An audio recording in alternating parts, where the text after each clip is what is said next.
I'm going to start you when we talk about the scientific method. I'm actually going to start you with my 113 page.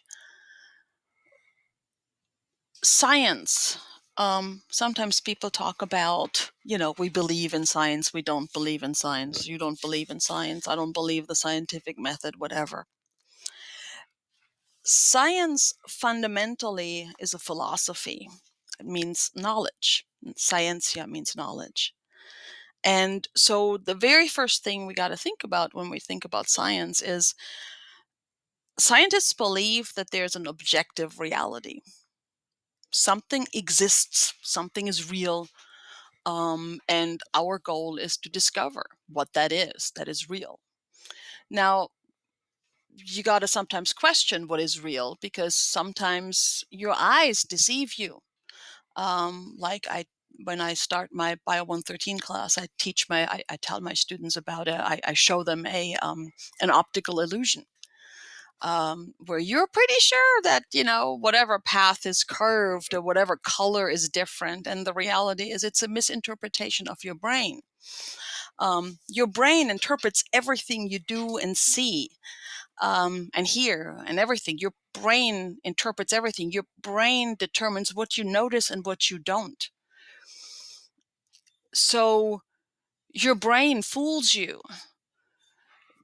because your brain has learned to do those things. So it has evolved to do those things to keep you alive. Not you specifically, your species as a whole, because you don't actually matter. Your species as a whole does. And so the scientific method then is trying to figure out what is real despite the limitation of the human senses.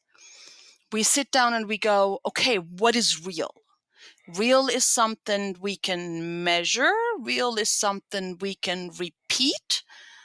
Real is something, yeah.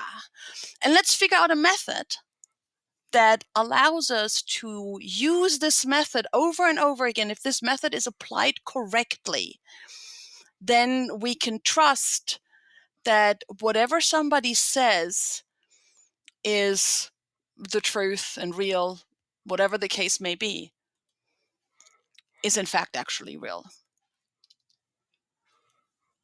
And so we come up with this thing that we call the scientific method.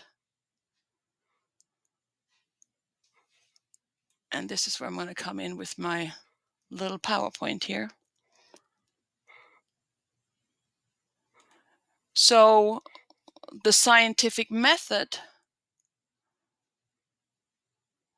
we all know, kind of the way this thing works. It starts out with an observation, because that's what the observation is, the thing that makes you go, huh? Wonder why that's that way.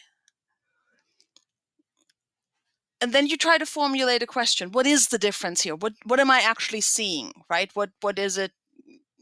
What's going on? What do I want to ask? What do I want to know? Your hypothesis has to be testable and falsifiable. And then you do the experiment. There are rules associated with experiments too. With experiments, you can't just, you have two people and you're trying to figure out the, I don't know, effectiveness of a weight loss drug. And you give one of them the drug and you don't give the other one. And 4 weeks later, you look to see if anybody's lost weight. Would that be a good experiment? The answer is no, right? Because, first of all, that's way too small of a number. And you haven't controlled for anything. Did you tell them to exercise or not exercise? Or what was it you were actually testing for? Did you weigh them before? Did you weigh them after? What were you measuring? And so in science, you need to measure things, but you also need to make sure that you control for most things you can control. It's a little difficult to control in human experiments. And so in human experiments, that's why we oftentimes need big numbers because they're hard to control. One of the things that's difficult for students oftentimes to distinguish is the dependent and the independent variable. So in science, in these controlled experiments, we control everything. We control all the variables as much as we can. And ideally, there's only one variable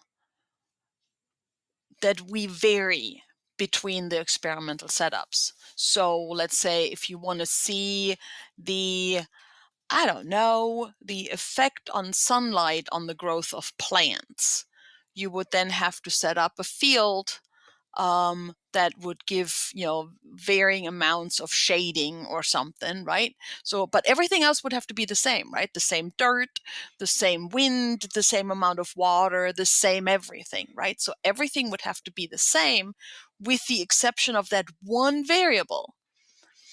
That is the one you're manipulating, right? The one that is the one that the one that you're manipulating, the one that you're varying, the one where you're like, oh, we're going to have less sunlight for these.